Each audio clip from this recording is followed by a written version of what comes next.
Hey guys, we are back.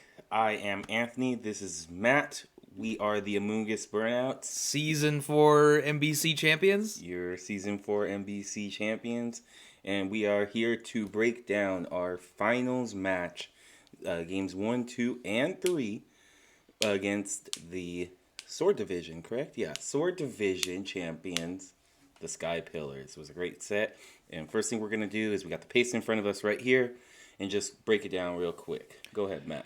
So we got basically a Players Cup style team paste here for you guys. We're gonna keep our EVs to ourselves. I'm sure you understand.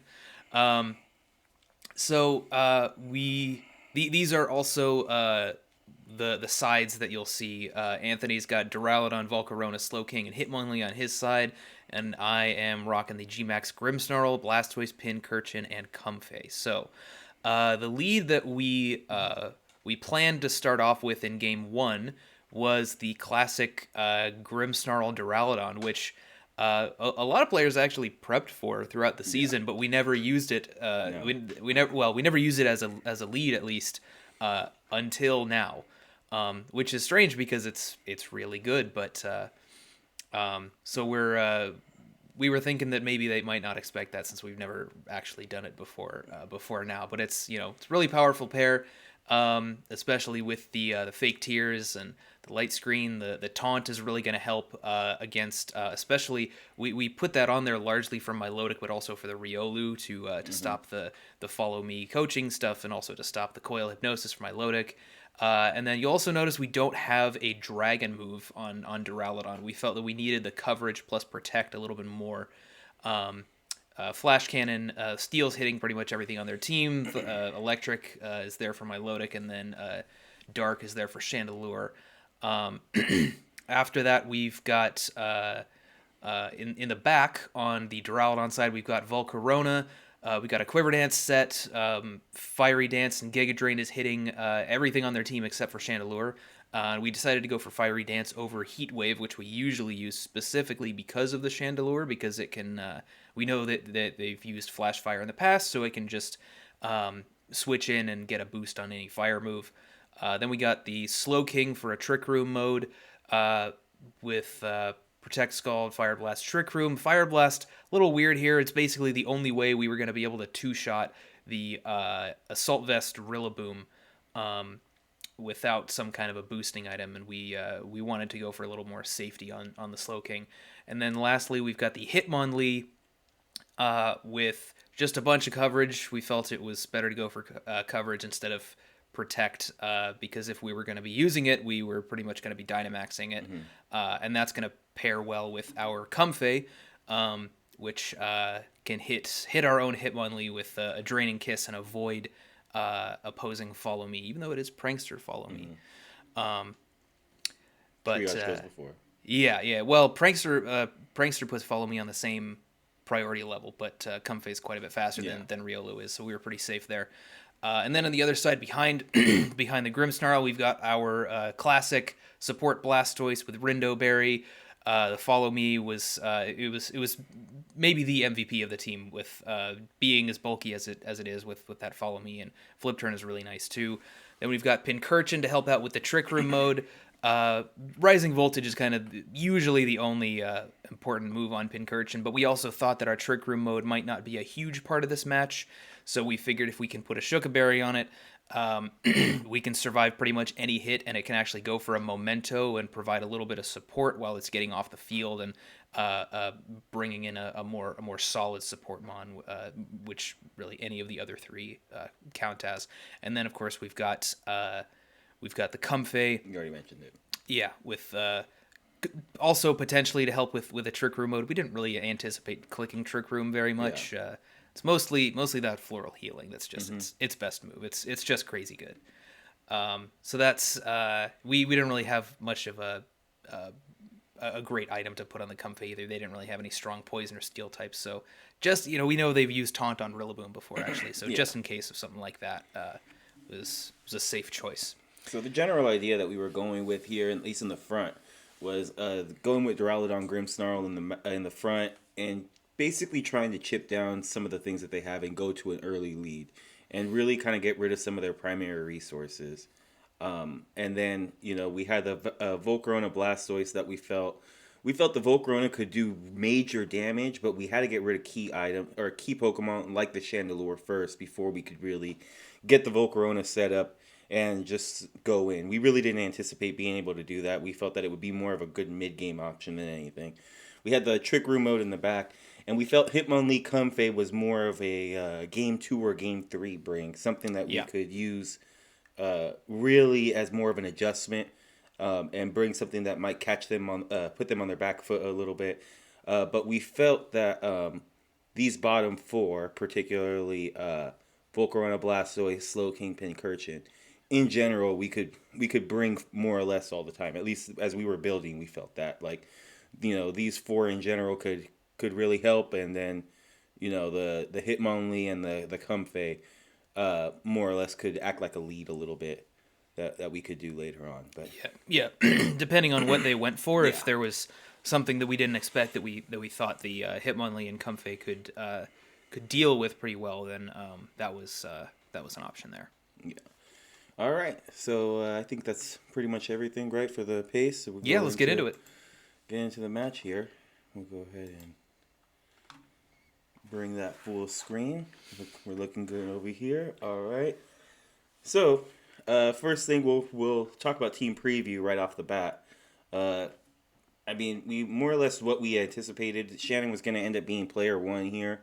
And we anticipated them being able to go for a powerful Dynamax right away. So all their Dynamax threats pretty much in the position that we expected. Yep. So more or less we saw, no big surprises out of a team preview from there. And everything we felt that was going to be brought was brought. And made us pretty comfortable leading with what we essentially felt was the proper lead to go with, which was the Grimmsnarl Duraludon lead. Yeah, it's also just good to know what's going to be coming out on Shannon's side too. It's the Nickit is there. It's got some actual. It's got some stuff it can do. If it's going to be like Unburdened Grassy Seed, then you can do like Fake Tear stuff and Snarl Snuff, whatever. But we kind of knew the three that were coming out on that side, so basically we just had to figure out which one was on the bench for Furret's side. That was kind of the main question in team preview. But we end up going with what we had decided ahead of time, and we see the Luxray and Rillaboom come out, which is not really. I don't think that's a lead we really planned for. No, not really. We looked at all their leads prior to this, and we prepped for pretty much all of them. Or at least flowchart, a semi decent amount for all of them. But we weren't expecting this. Our main thing here, I feel, was probably just, going right for our game plan right off the bat and just scout out a little bit. Understanding this is a best of three, is really the priority thing here that needed to be done. And just going straight for essentially what is a Fake Tears into the Rillaboom and the Max Steel Spike into the Rillaboom as well. Yeah, the Steel Spike is pretty crucial here because we knew that mons like Rillaboom and Golurk are going to be going for Max Quakes a lot. Our team was a little bit weak to that, a little bit weak to Max Quake spam. We've got a lot of maybe we might rely too heavily on special attackers, which you'll see come into play here. So, but yeah, the defense boost is really going to help Duraludon take less damage from the Max Quake, and ideally, if they're just standard max HP Assault Vest Rillaboom, then this -2 Life Orb Steel Spike should be a solid 2-shot as well. So we had seen them with Taunt before, but we had kind of also anticipated that they would run Assault Vest. Our team, like you said, is very especially bulky, or especially offensive is the word I'm looking for. And it's something that we kind of noticed in the beginning of our draft. Actually, the very first week we played the Mimikyus, and they brought was it the Scarf Krokorok, and it wasn't even Scarf. We just weren't fast enough. Okay. And they just snarled us to death. Yeah, which is exactly what happens here. So yeah, there's Scarf Snarl. Mm-hmm. That is kind of maybe the worst thing that could have happened. Not something we had anticipated at all, really. But yeah, I mean, being mostly. And we also know from this damage calc right here, 100% that's Assault Vest. Mm-hmm. So for the rest of the match, we can confidently say that's Assault Vest when we're calcing for hits into it or wondering whether or not it's going to protect. We have that information, so that's good. Yeah. And the max ground, basically, the max quake doing about as much as we anticipated it was going to +1 defense. So Yeah. making sure that, like when we talked about it during the whole what we were going to do this turn, we felt more or less just going for the same exact thing next turn. Fake Tears plus Max Steel Spike could do a couple of things for us. Number one, it puts us into a position to where we can take another Max Quake from them since we've already determined that we're faster. And that's why you can see I locked in right away. It was just like, hey man, let's just go for the same thing. Because, it puts us into position to KO them next turn too. Because it should do enough damage to where it should put them into position to 3-shot. And since we're faster than them, it could be pivotal. So yeah, it's unfortunate that they're dropping our special attack and boosting their special defense. That's really not great. Yeah. But we're at least mitigating that a little bit to some extent with the fake tears. The Rillaboom is still at it was still at -2 when we hit it. It's back up to -1 now. And then it's gonna be we're gonna be -2, and then with the Snarl coming up, and we're gonna be hitting into the Rillaboom at -3. Yeah. So it's still gonna be doing decent damage. Really not as much as we wanted to. We really wanted to be able to rely on that 2-shot after just a single fake tears on the Rillaboom, but this the Scarf Snarl really threw a wrench in our plans. Yeah, it was really, really unfortunate that they were a Scarf Snarl, so it made it very difficult for us to rely so much on Duraludon throughout the rest of the set, because we knew that they had a consistent way to outspeed us and just really neuter the kind of offense that we like. Because typically during when we prep, we like to kind of get some type of setup. Redirection was something that we typically did a lot during this year, leading some next to some type of redirection to either get Trick Room up or a Shell Smash, Quiver Dance, whatever it needed to be. We did what we needed to with the help of a lot of redirection, mainly coming from Blastoise. So we anticipated that they definitely were going to be able to spam stuff like Snarl, knowing that we relied so heavily on stuff like Follow Me, and Snarl is just so good against it. Yeah. So right here, what we essentially decide is more or less just kind of going, Duraludon is done with. We want to go into that Volcarona Blastoise mode as soon as possible and see what we can do there. We weren't really anticipating what the Sky Pillars did, which I believe was they switched out into Togekiss. Yeah, I believe so. Oh no, I think it might have been Golurk. Oh yes, because we've been Steel Spike in that slot, so they're probably not going to want to switch to Togekiss. Yeah, but we ended up going for Max Darkness and Fake Tears into the. Yeah, this was really not a great spot for us. I mean, both of our Maxmons here, they switch out because we're threatening a KO. Right, we probably do KO if we go for another Fake Tears Steel Spike. We're trying to address the Luxray as a threat here because all of our big offensive Pokemon on Anthony's side are special. So it's unfortunately this is too little too late. Yeah. We're just trying to get some kind of damage off on the Luxray. It's down to neutral special defense now because it got those 2 Max Quake boosts, but now we're at -3. Yeah, we're at -3. This is doing very little damage. Yeah. So yeah, more or less what you said, we're doing very little damage. So it's kind of one of those tough positions because if we don't go into the Rillaboom there, then they pretty easily just stay at high health.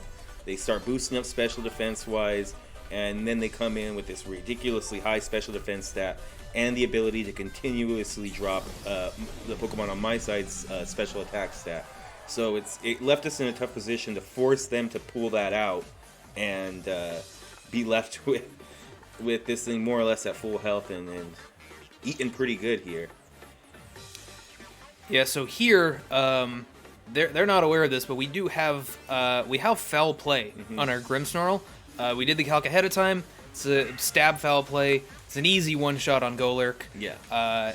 We are faster. Grimmsnarl's base 60. Golurk is base 55 speed. So even if they're neutral speed instead of min speed for some trick room stuff, it's a pretty easy KO here as long as they don't protect or switch or whatever. The problem here is just this damn Luxray. It's really annoying. We're kind of just leaving Duraludon on the field to go down so we can get a free switch into something fresh. We knew that the Duraludon was going to go down here, so we kind of just accepted our fate there and let that happen. And then, of course, there's the foul play. Really nice one-shot there. Yeah, we prepped really, really hard for Golurk. It was obviously a threatening Pokemon, particularly against our team, because, like Matt said, spamming Max Quake, can really put your team into a good position against us. It really just has so much good coverage too. Yeah, and a stab Max Quake, even if you're slower, redirection with Riolu or anything like that could really put us into a tough spot. Yeah. So in general, we wanted to make sure that the Golurk wasn't going to be able to beat us, and putting foul play on Grimmsnarl really was one of the things that put us in position to do that, to make sure that we constantly kept pressure on Golurk no matter what. Yeah. Including what you can see right here, Giga Drain on the Volcarona here. Making that sure too, yeah. But and the foul play really helps. It helps Volcarona too, because Volk is the Golurk is really the main reason we put the Charty Berry on Volcarona, because they don't have any rock types. That's kind of their strongest rock move, and it's a little bit dangerous because it can't miss coming from Golurk. So it was really nice to be able to get rid of that thing as well. So let's see here. I don't remember what we do with Grimmsnarl here. I believe we switch out into Blastoise. Okay. Yeah. Or no, we fake tears the Togekiss slot and go for a Quiver Dance. We definitely Quiver Dance here, because that can at least that'll mean that we're gonna be faster than the Luxray, and it'll at least offset the Snarl so we stay in neutral, which was key. The tricky part here is that there's a flying type sitting on the other side of the field, so that's we had to rely on that getting crit here. Yeah, we didn't know it was Crit Kiss yet, but Crit Kiss is basically they've used Crit Kiss almost every single time. And this was fantastic, the switch out into Milotic for us here. Yeah, so that was we can't get Snarl. Right. That was really helpful. I'm not really sure why they did that, because they know that Volk's a special attacker and they have to be afraid of the. Maybe they were relying on a crit. I don't know, but I think it was safer to stay in Snarl there. Now we're looking at. We don't get crit, thankfully. We needed to not get crit there at all. Definitely. And we are at. Let's see. Okay. So Volcarona right now is at 160 HP remaining. I want to. Yeah, 160. Oh, you know what? Okay. Well, we'll get to that in a minute. But yeah, we really wanted to. It may have honestly been wiser to go for like a fake Tears Giga Drain into the Milotic. You just got to be really scared of that follow me. That that's it's not. And they had been known to running Crit Kiss with follow me as well, because it does so many different things. So yeah, we were definitely scared of that here, but in general we thought, Milotic's not so much of a tank here, Yeah, we figure we have +1 special defense. I think do we light screen here? We do light screen here, and we go for a fiery dance. Yeah, so we're definitely fiery dancing into the Togekiss, that's for sure. Yeah. So unfortunately, it does protect. That's not great. Yeah, light screen does go up. So we figure being at +1 SPDEF, plus light screen, plus the fact that Milotic's more or less going to be tanky rather than offensive, and doesn't really have the stats to be offensive anyway. And really here's the Scald going doing To exactly exactly half, half. which we didn't pay very good attention to that, honestly. I did not take note of the 160 HP, so I actually thought that it was not gonna Scald was not gonna do enough Yeah. to KO us this next turn. So we felt pretty decently safe just going for the hit into Togekiss again. Yeah. Which was probably not a great move. Even if this next thing didn't happen, probably would have been smarter to probably fake Tears and Giga Drain the Milotic. We were still scared to follow me, but it doesn't make a tremendous amount of sense to follow me. I mean, it could. Anyway, we were going for the taunt. They don't know we have the Giga Drain either. That's true, I guess. So unfortunately, they get a double protect there. That's really not great. We would have gone down here anyway. The thought process was we knock out the Togekiss on this turn, and then we easily just go for the Fake Tears Giga Drain the next turn. We get all our health back, and we're still alive, and we have no problem here. Especially considering they just went for Protect. Right, and we had basically if they didn't get a double protect there, we had a guaranteed KO into that slot because either we're +1, we're hitting into a -2 Togekiss, or they're gonna switch into Rillaboom, in which case we get a KO there too, because the Rillaboom's at pretty low HP. It'll take it out very easily. So unfortunately that happens, which I think we may have still had a chance even if Volk went down if we had just gotten rid of the Togekiss. There's a couple plays here that we probably could have made differently. I think this one right here, going for the Trick Room right off the bat, was a smart play. Maybe switching right into Pincurchin could have been another good play that we did, because I think right here we switched into the Blastoise instead. Right, yeah, and you see here they're going back out into the Luxray, which made we're it tougher for us to bring in Pincurchin at that point too. Right, yeah. I mean, we are going to be moving first under Trick Room, but still, it's the Snarls are still going to be rough. Yeah. Especially since Slowking is weak to them. And then, of course, the Dazzling Gleam. They just have a lot of strong spread damage here, and yeah, they crit through the light screen. We have very little offense left. We kind of have all our offense on one side, and they have two really potent spread attacks here, so there's not really much that we can do here anymore. Yeah. Typically we would bring in Pincurchin on the Blastoise side, but one of the biggest issues that we had too was that the Rillaboom was still in the back. Yeah. And it was such a smart play for them to just bring in the Rillaboom, override the electric terrain, and as much as we love Pincurchin, it's pretty useless outside of electric terrain. Right, and Togekiss is flying, so Rising Voltage isn't going to be doing its normal, crazy damage. So I don't think we can one-shot it. Yeah.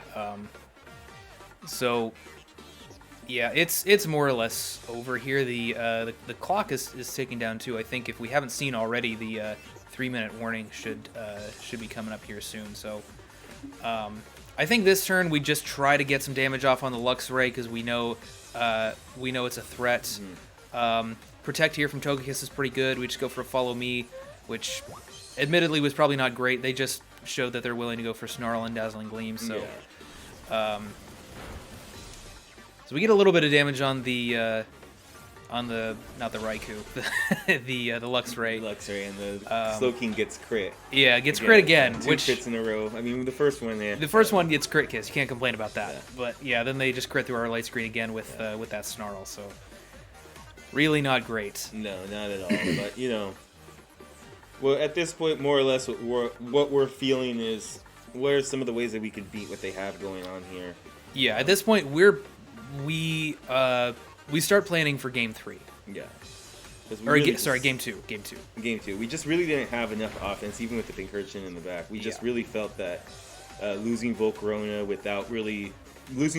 Duraludon, still leaving them with that many Mons on the field, just wasn't ideal. I mean, the Trick Room mode was more just like a cleanup than anything. It was going to take care of anything that they had in the back, the last couple of Mons, and having to use it so early when they had so many ways to just switch in and out and really prolong the Trick Room turns made it tough. But we flipped turn to Concursion here, so It's also unfortunate not having something like a berry on Slow King, a defensive item that could maybe just keep it around a little bit longer.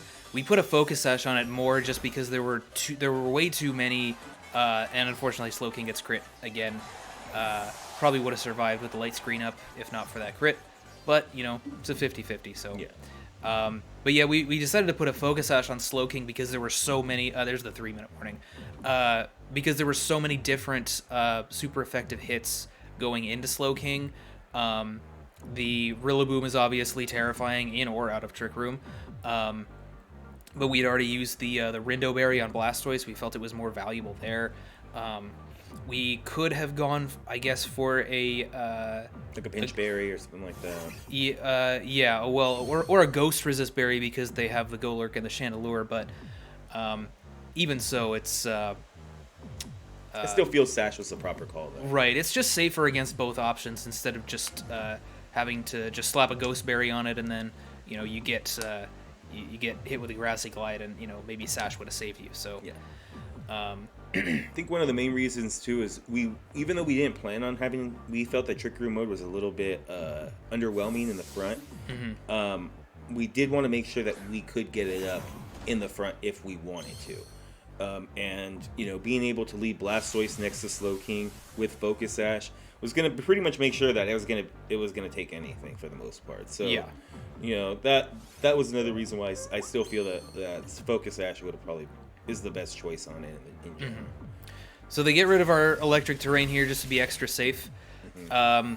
We are able to take some information away from that damage on Riolu there. Yeah. It seems to be a little bit more bulky instead of Focus Sash variant, which is helpful for us because if we want to lead Grimmsnarl again, we actually speed creeped the Riolu a little bit. So if they don't have any speed, we can taunt it before it goes for a coaching. Yeah. But if they were like max speed Focus Sash, that was going to be a little bit more difficult for Rillaboom to handle. So it's pretty safe to say that it's bulky Eviolite instead of Focus Sash. So yeah, a lot of information in general. Yeah. Like right there, we also find out that they left the Chandelure on the bench, which is something that we definitely take into consideration when we prep for Game 2, because they did. I felt that they identified a lot that the Luxray was really good against us. The Scarf Snarls were really good. So yeah. And the Riolu and the Milotic were something that they typically won games for. They almost never leave the Milotic on the bench. So we felt that if anything was going to continue to be left on the bench, it was probably going to be the Chandelure there, because the Riolu has always been such a key part of their strategy, especially with the Eviolite version. So right here, just lots of information, because now we know the Rillaboom is Assault Vest, we know the Luxray is Choice Scarf, we know the Riolu is Eviolite, the Milotic, more or less we know is Scald, you know, and it's not competitive. It's the we saw the scale. We saw the Flame Orb. Yeah, so that's key too, and we're more or less pretty sure that the Togekiss is Crit Kiss. Yeah. So it was pretty obvious, especially not only because of how many crits they got, but also because we did our research. We know that they've used Crit Kiss almost every week. So yeah, it's a very safe assumption. It's a very solid option. So yeah. You know, so now even though we lost, and I'm gonna go and fast forward here a little bit. And you know, it was definitely a little rough that we lost the first game, considering the way that we felt that we had such a strong leg up with the Volcarona. But you know, now we're focused down. I could tell. I looked at Matt and we were just like, we both like wanted to be like, that freaking Devil Protect. Yeah. You know. But we just were like, all right, let's go through. Yeah. We're gonna go Volcarona Blastoise, a lead that we were very, very comfortable with. You know, during the playoffs and kind of in prep, we've always kind of felt it was gonna be good, and we figured at least. Just like we went for Quiver Dance in front of the Luxray in Game 1, we figured at the very least we can offset the Snarls by boosting there and at least staying at neutral. And then if we can, speed. Yeah, like we can outspeed after a single Quiver Dance. since they are Scarf. Luxray is only base 70 speed, and if we can get rid of it, excuse me, maybe we can even Quiver Dance up a little bit more after that, or maybe the sun and the grassy terrain from our max moves will be able to carry us forward. So we are getting a special defense boost as well, which is nice. Unfortunately, Togekiss has the ability to crit through it, but it can come into play a little bit too. So we go for the we're still leaving the same Mons on the bench. Yeah. They did see that we did not bring Hitmonlee and Comfey. We made the same decision in this game to leave those two on the bench. So yeah, we're going for our classic Volcarona Blastoise lead here, and we see another Rillaboom lead, but this time with Riolu. No Luxray this time. So one of the things that made it kind of tough while we were with the fake Tears Duraludon stuff is redirection kind of hurts us in ways. Duraludon obviously bypasses the redirection with Stalwart, but we also want to get the fake Tears into the slot that we're attacking. We almost considered not running Stalwart for that reason. Yes, we did, because we felt that it was that big of a deal to just get the offense down right away, that it was more worth it to just one-shot whatever it was going to be redirecting it, whether it be the Riolu or whether it be the Togekiss. So it really put us into a tough spot. But here I think it's pretty safe to just go straight for the Quiver Dance and the Follow Me here. Especially we don't Follow Me. Oh no. This is a really great turn. Yeah.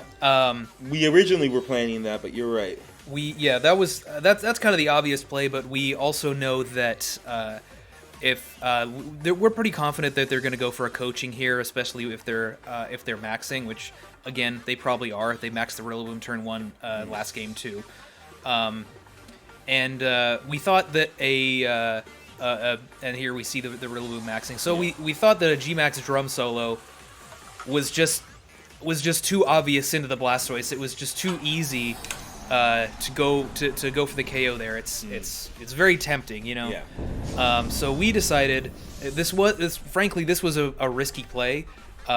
We didn't calc this at the time, but we do know now actually that a +1 Max Quake would have just KO'd Volcarona here. If we had calced that at the time, we might not have gone for this, frankly. But yeah, we go for the Protect so that we can Quiver Dance here and then redirect again next turn, while so that Volk can get the and here we see the Rindo Berry activate. They do go for the Drum Solo into Blastoise. So we can Follow Me again this next turn and wait for Volk to get the Dynamax slot back. So that was really our plan. That was another reason why we wanted to go for this instead of just losing Blastoise right off the bat. So great. We lost very little health there. Right, and yeah, we got a Quiver Dance. Volk is still at full health. That's huge.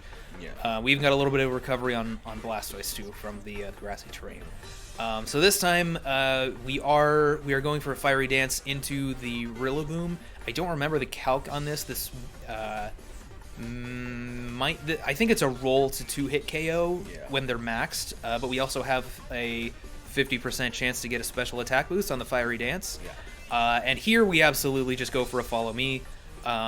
We don't want to be playing any games here. We basically got 2 turns out of Blastoise as a redirector, or even, you know, on turn 1 it was more like a pseudo redirector. Yeah. Because they knew the Follow Me was coming, but so we accounted for that when we made our play. So we go for the Riolu goes for the Follow Me there first.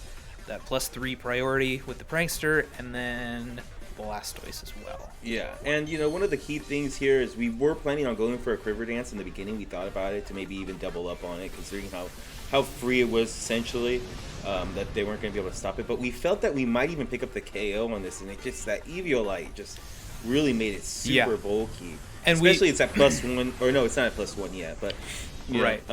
Just in general. So we felt if we can get rid of the Riolu and then Max, we could really put down pressure on it. Yeah, and you see there they actually they're going for the special defense boosts like last time, which works out fantastic for us because we're already getting damage off on the Riolu there. That was another reason. The Fiery Dance was another reason we wanted to attack instead of Quiver Dancing there. We had a chance to attack and still get another boost. But now we have Blastoise on the field for their last turn of Dynamax.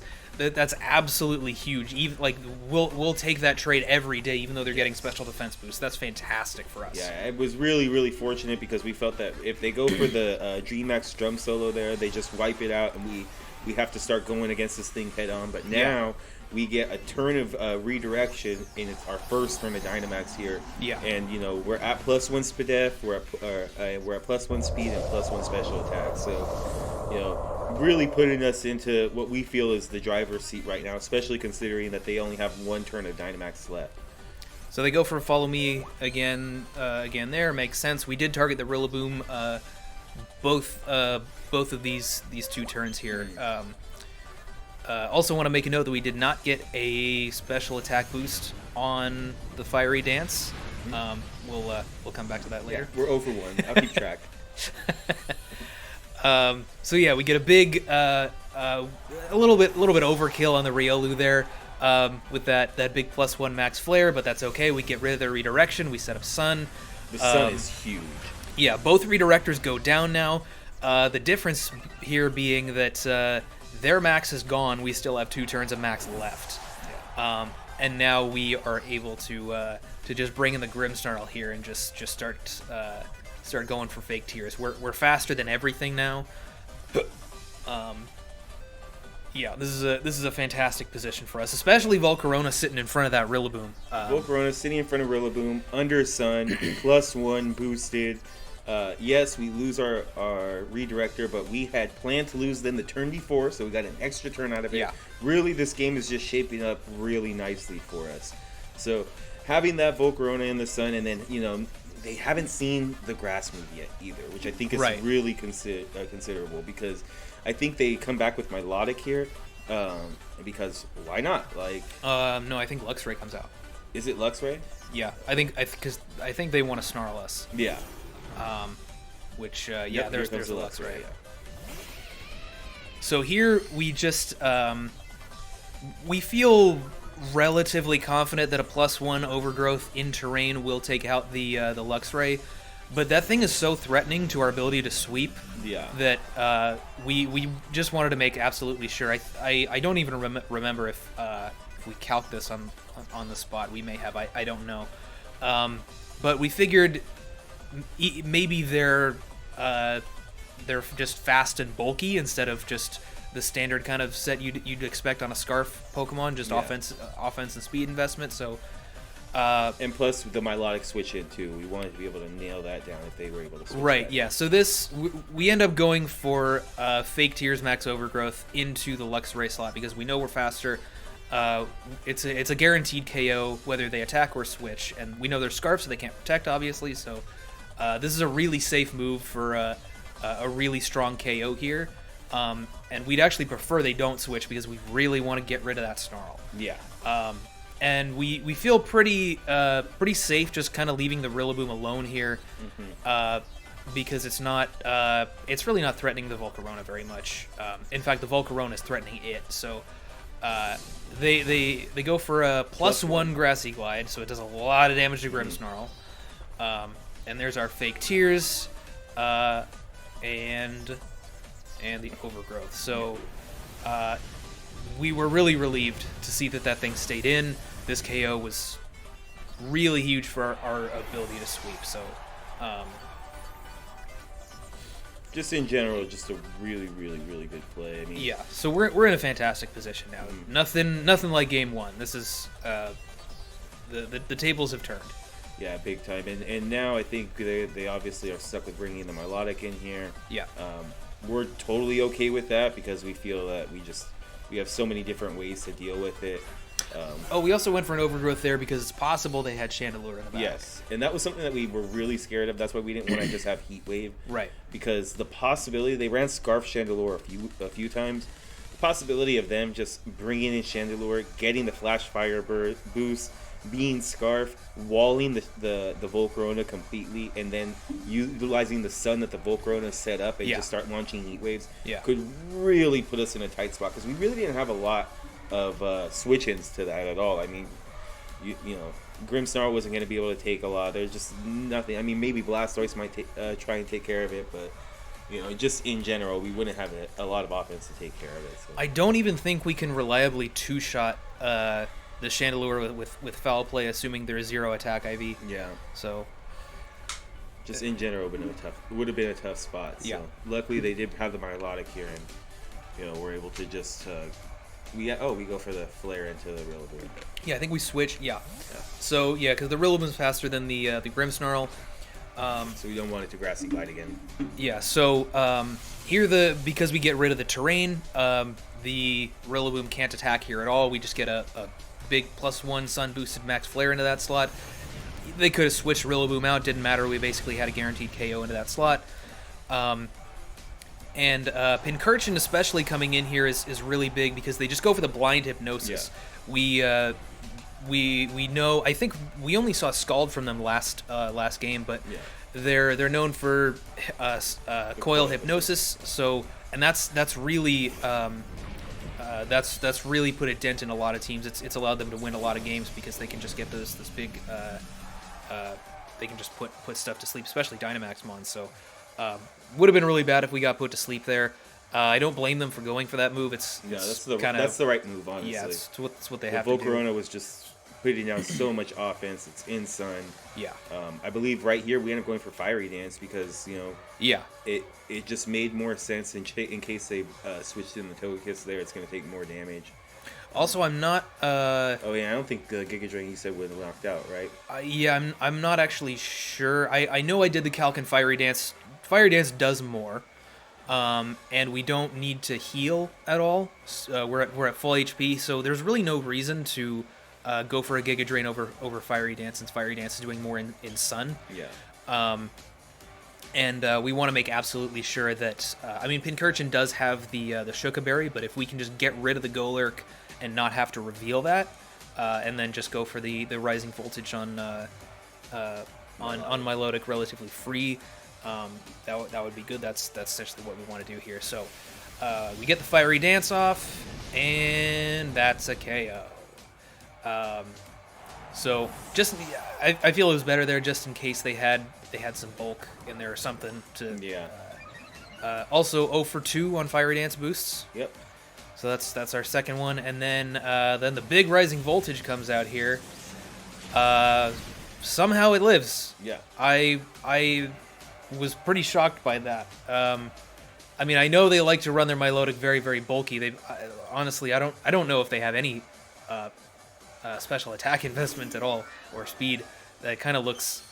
I think I did the calc, but I forgot exactly what it took for them to survive that. But it takes a lot of special defense, and Milotic is very specially bulky anyway. So here we just go for a Sun Boosted Fiery Dance on the Togekiss. Another Rising Voltage. Yeah, we go for a Rising Voltage just in case the Milotic wants to recover. Which they have been known to. Usually the set is Scald, Coil, Hypnosis, Recover is typically what we've seen. So. I'm kind of surprised to see them not using Muddy Water. I don't think they've ever actually used Muddy Water, but it's really nice with Coil. But I guess they, I don't know, they like fishing for burns a little bit more. So yeah, hey, whatever floats your boat. They made it into finals after all. Yeah. But right here, just kind of capping up how dangerous our Volcarona was. Good information here as well. The +1 Fiery Dance in Sun does not knock out the Togekiss. Yeah. So. We're 0 for 3 on Fiery Dance boosts. Yep. And there's the Air Slash crit. Mm-hmm. So they crit through our special defense boost. Happens. Yeah. At that point, we're so far ahead right now. It doesn't even matter. So yeah, we go for the Rising Voltage. We get our second to last KO here, and now it's just it's Togekiss versus the world. We're able to bring in Duraludon. We can outspeed, and that's going to be game. So we are able to pick up game 2. You want to just skip over to the next one here? Sure. Yeah. There's a bit of a gap in between the games. So we'll watch this last one right here, because another thing that we did, which was significant, is we did run Duraludon a lot faster. So we did know that it was, it was going to be faster than a lot of these things that they were going to try to run. Was it faster than Timid Togekiss? Yes. Yeah. So. Yeah. So we had to run Timid to outspeed because we know that they've run. I believe they've run Timid, Togekiss, and Chandelure before both base 80. So we did EV to outspeed those. Yeah. So we knew that since we had a Timid Duraludon here, it was just an easy Flash Cannon, KO, and that's the game. Yep. Let's go ahead and move on to the next part here. So this time we do switch it up a little bit. We actually had a little bit of time in between these games to plan out game 3. Fred had to reset his router or something. So this time we actually decided to leave Pincurchin on the bench, and we make a really crucial adjustment to leading Comfey instead of Blastoise next to the Volcarona here. So the number 1 lead we're kind of afraid of here is like a Luxray Togekiss. Yeah. We did have a plan to adjust for that, but really didn't need to. They end up leading Riolu once again, and the Golurk here. So honestly, what do you think about our turn 1 play here? Our turn 1 play was basically more or less, this is why we have what we have. I mean, we prepped very, very hard for the Golurk here. We knew that we were going to go for the Charm right into the Golurk to bring it down to -2. And the combination of bringing it down to -2 plus having the Charty Berry was going to allow us, if it was going to go for the max for Rockfall, was going to at least allow us to live a little bit, right? We were. I think maybe I don't remember the calc. I think like we had calc, and I believe that we were going to live that. Part of the reason this was so risky though was that if they went for the coaching and they ended up going for a +1 Rockfall in Volcarona, yeah, or a -1, and assuming we get the Charm, that's I think the one that we don't live. So we were taking a big risk here. I think we kind of figured if they do that, that means they're committing to maxing the Golurk. You can see we go right down to time here, so it took us a while to decide. But they don't max. They reveal sub here. Yeah, which was a surprise to us. We didn't expect to see sub. But it's great for us because we get a free Charm. We still have our Charty Berry on Volcarona. We figured it makes sense for them not to go for Follow Me here because we don't have a tremendous amount of stuff that can threaten the Golurk. We do have Giga Drain, but they can they'll be able to live that, and they're just gonna Rock Slide back. So and of course their Rock Slide can't miss. So with the -2 and the Charty Berry, Rock Slide's really not doing very much damage. No, not at all. So even though that ×4 weakness, on the Volcarona, just not going to do a lot of damage, but it does put us into a predicament. So as much as we were like surprised and like almost like, oh, okay, cool, sub, at least it's not the coaching. Right. It puts us into a tough spot here because now it can Follow Me and take a decent amount. It's going to take at least one move from us, and we kind of have a mind game going on too, because it could sub and we could Draining Kiss it to get rid of the sub and it could sub up again. Right, because Triage is going to go before Prankster does. So, it was an option potentially to. We do protect here because we don't have our Charty Berry anymore. The next Rock Slide is. I don't think it'll KO us, but it's going to do a lot of damage. So,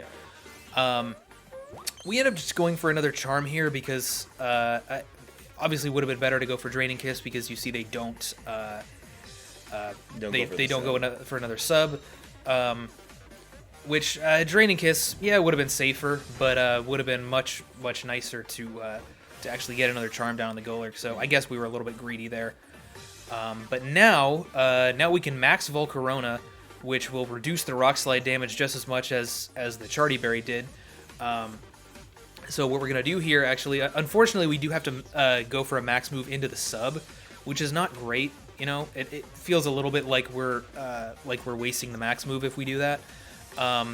But we do have to get rid of it. So, but the problem is the max is on their slight side too. So if they decide to max and go for Rockfall, then that could still be very, very problematic for us.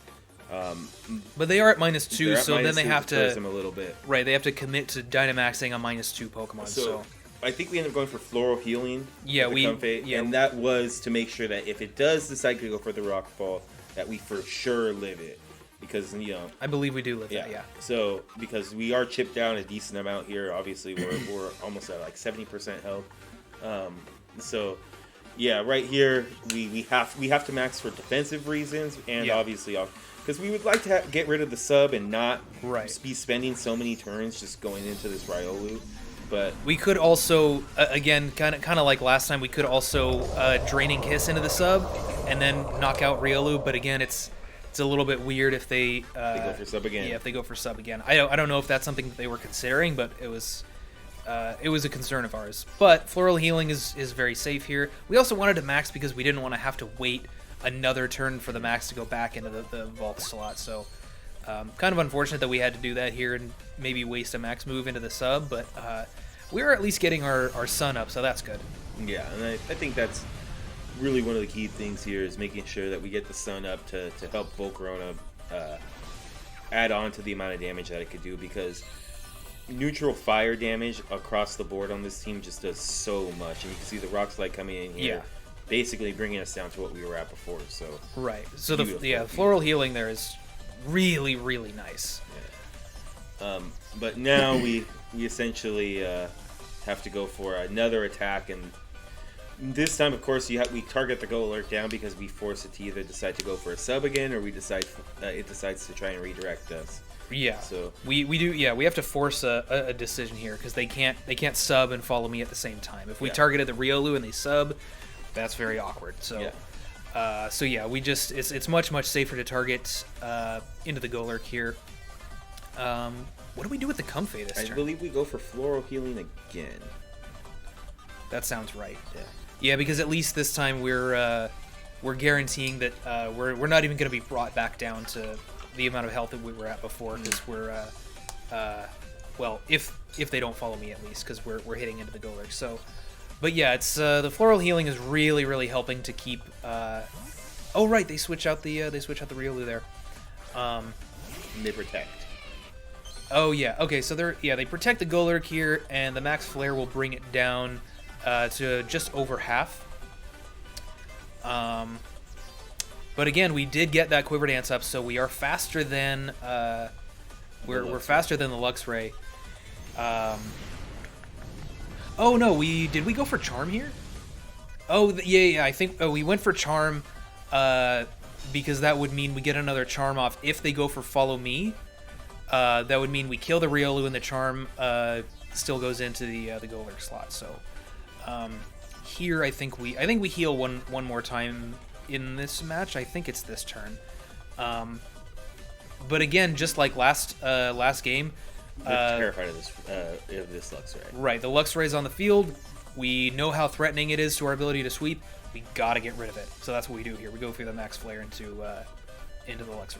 Yeah, we more or less we're pretty comfortable just ignoring the Golurk here. Obviously, it did decide to go for another Protect. I believe it did get it, but this double Protect was a lot easier to just kind of whether they went for it or not, we're Right. perfectly okay. We didn't expect them to go for it at all here. No, not at all. We thought that I think the max slot is back in the Golurk, the Golurk side. So, but we figured, do they really want to commit to maxing something that's at half attack and half HP? Probably not, right? So we weren't too concerned about that. But we were. There's the double protect. They get another double protect. Doesn't matter to us. So we go for another Floral Healing, and then we are faster than the Scarf Luxray. So there's the Max Flare. Really just a huge relief. Both of these games to be able to just one-shot that thing. Such a relief. Yeah. Because now we could just kind of go in and do whatever we want. Because up until that point, none of us had lost them on. Yeah, we're still at 6. 6. So that's the first Pokemon taken off the board. And something that's really crucial too. The Riolu switched out. No, it switched out. Yeah. And that's the first Pokemon taken off the board. And one of the crucial things is that they have not maxed yet, and this is about to be our last turn. So yeah, at this point, while we are in a good spot because we're in Sun and we're boosted, and we still have a lot of our tools that we want in the back. Me and Matt were talking earlier. We were still saying we have to make sure that we have a way to mitigate the damage coming out when they decide to max their Pokemon. Right. So I think obviously the Max Flare ends up coming in huge there. Going into the Protect, even though it sucked in hindsight, it ended up being pretty big, just getting that huge amount of damage off. And, here comes Milotic, which, man, it's a terror. It really is, because yeah, and like we said before, we don't have Pincurchin now, so we can't just switch in and immediately block a Hypnosis. Yeah, so it wasn't that easy going for a lot of these moves, knowing that Milotic, they were totally fine going with Blind Hypnosis here, but we do make the right call. I believe we switch out into Grimmsnarl here. Yeah, we switch Comfey into Grimmsnarl so we can taunt the Milotic. And we believe we go for a Fiery Dance into the Golurk slot. They just got a double Protect, so they either have to let Golurk go down, or they have to switch into a tremendous amount of damage. Yeah. And Sun boosted plus 1 boosted, it's just... We're looking good now, especially now that the Luxray is gone.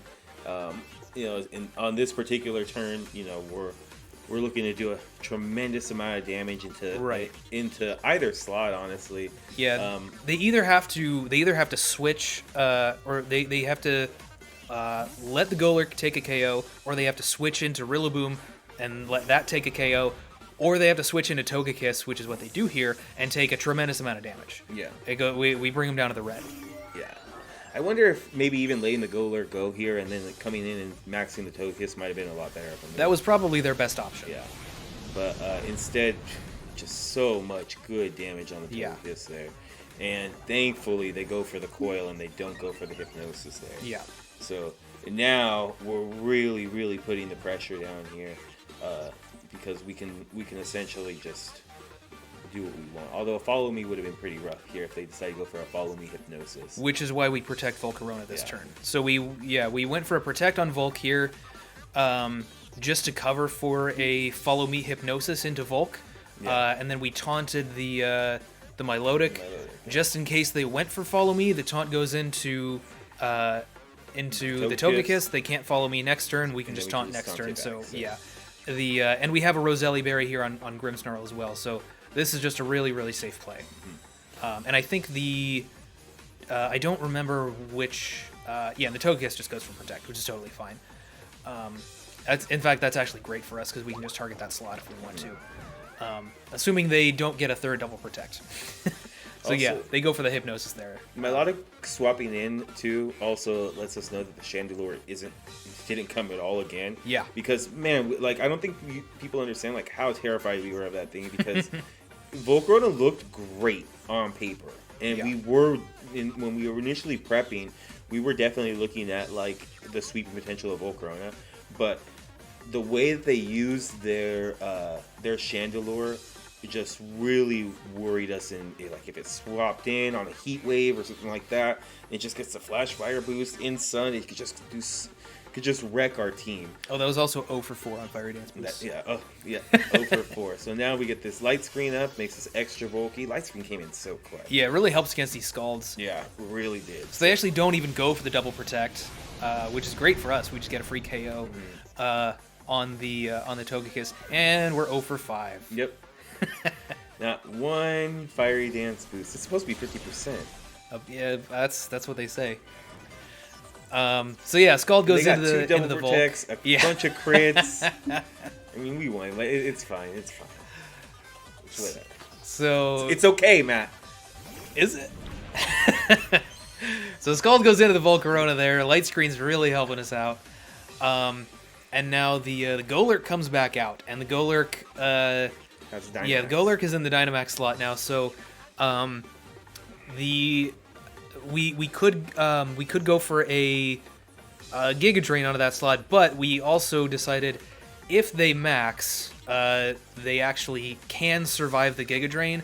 We were kind of relatively certain that it was weakness policy. We hadn't seen any other item, and they like to run weakness policy on Golurk pretty often.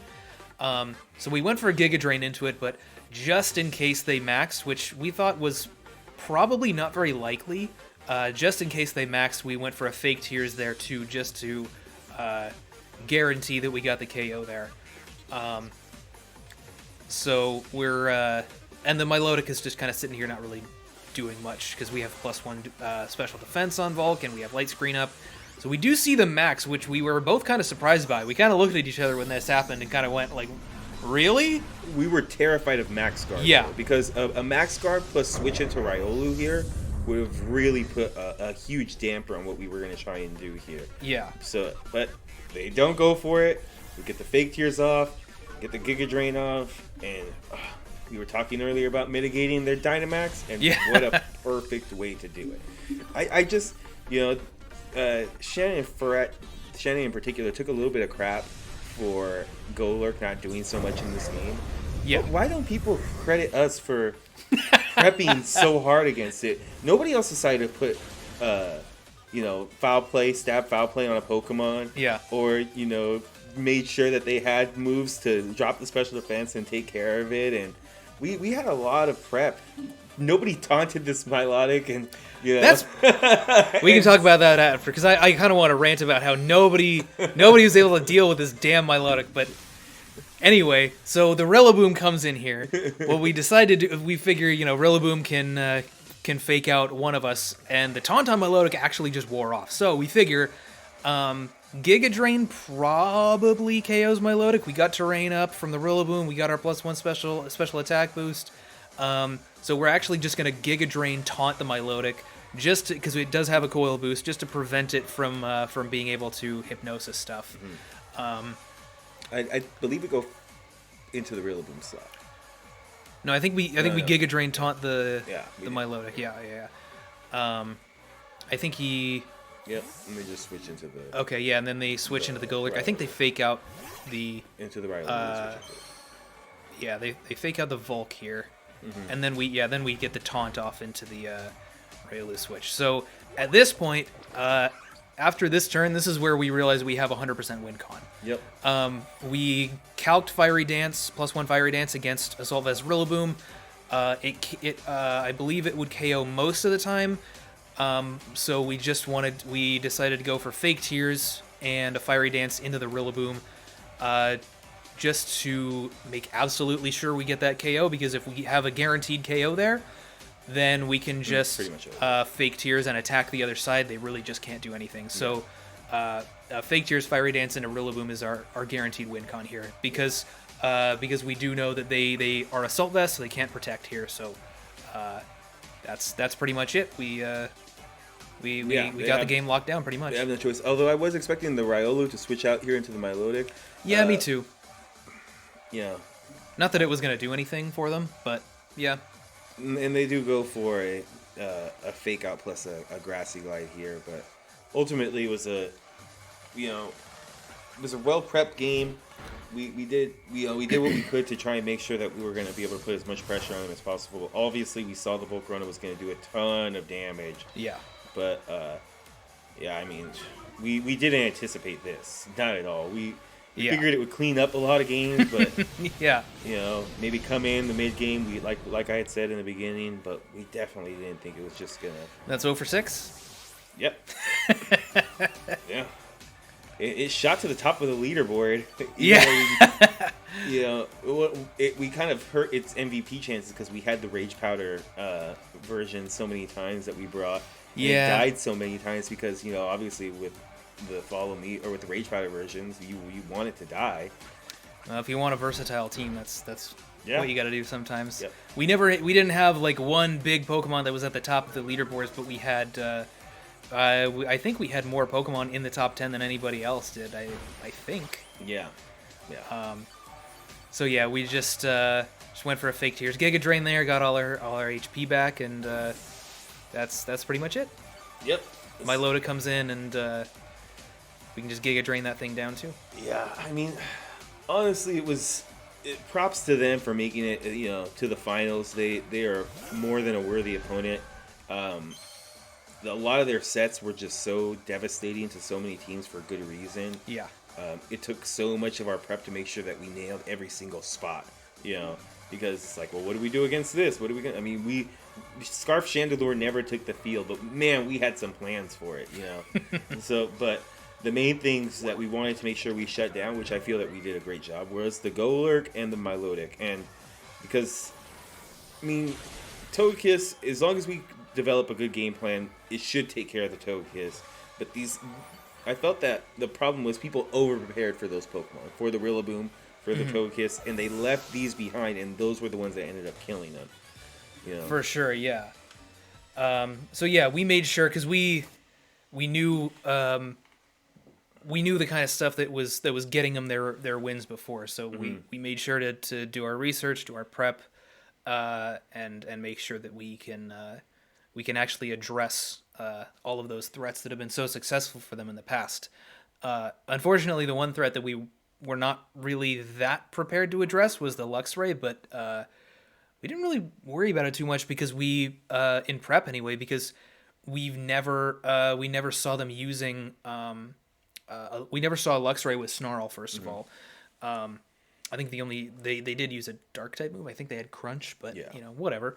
And I think most of the time they just had a Flame Orb on it. I think they used an Intimidate variant once, but I don't think it was Scarf. So it wasn't really something that we had picked up on. But that's a mistake on our part. But I wouldn't say I would call it good prep by them, honestly. A Scarf Snarl user That's like true, that, yeah. it's just really good prep. They obviously had good reason to use it against our team. Yeah, and I felt that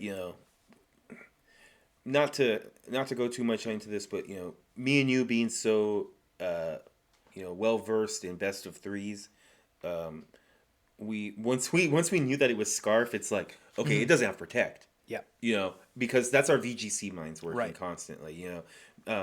Because we go to events and we do all these other things that they might not be so accustomed with, like, oh, they're not we're gonna double protect here, because normally in best of one, that Scarf, that random Scarf, that actually helps a lot. You get that off most of the time. Yeah. But when it's like, oh no, we identified that and we shut it down. That, I think that really helped us to adjust in the proper way and make sure that we were able to come back after a rough loss. Yeah. That was it neutered us pretty hard in that first game. So Yeah. So props to them for that. I wonder if the game would have gone, like, how differently the game would have been if they had led with that in either game 2 or 3. But we were at least somewhat prepared for it. So. Well, the ironic part is that had Shannon and Ferrat probably led, like, with something like Riolu Togekiss, with Togekiss in the max slot, I think they beat us. I think that there's a lot of situations where the Togekiss in general, they might it puts enough pressure to where we don't win it easy. And I honestly do think that, like, the Togekiss being the max Pokemon in a time where they forced us to leave Duraludon as, like, not our primarily like our primary damage dealer in the match, would have been the proper adjustment for them there. But their style had gotten them there, so I felt that I think that's a safe play too. Is like, hey, we're comfortable with leading Golurk and Riolu. We're comfortable with leading, like, Rillaboom with coaching stuff and doing that stuff. So it's like, that's what got us here. Let's do that, and we prepped well for it. Yeah.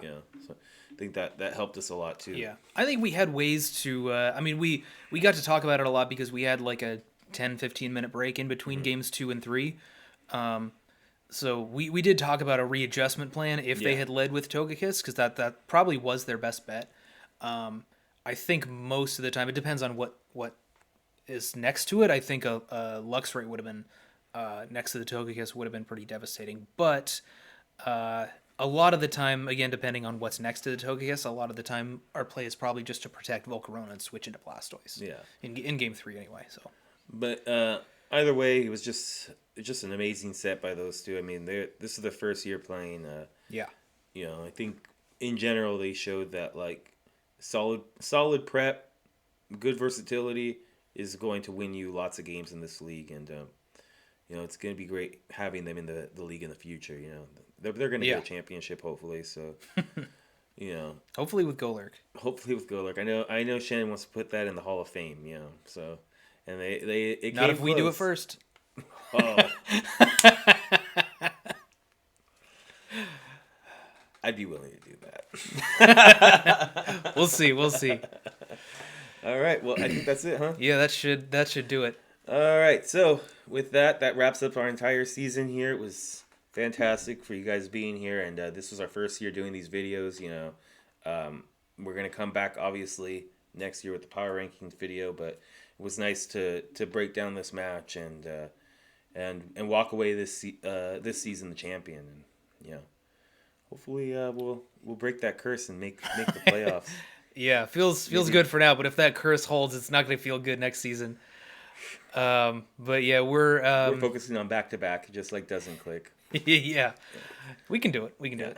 But yeah, this is our this finishes off our season 4 videos. The next time we see you guys on our channel, our first video of the new year is going to be that sort of multi-battle draft guide that we talked about a little bit in our season 4 wrap up video. So stay tuned for that. There's gonna be some good stuff in there, honestly. oh yeah, I'm excited for that. So Yeah. Oh, you know what? Oh. I never noticed this before. Ferret's wearing a Pincurchin shirt. Was he rooting for us the whole time? Yes, he actually Ooh. threw the whole match entirely so that way Pincurchin can get into the Hall of Fame. What a good guy. Oh, dude, are we still recording? Yeah. Sorry, Shannon. We weren't supposed to tell you that. I was supposed to tell you that. All right, guys. We'll see you later. I'm Anthony. This is Matt. We're the Amoonguss Burnouts, your reigning champions, and we'll see you guys next season. Later, guys.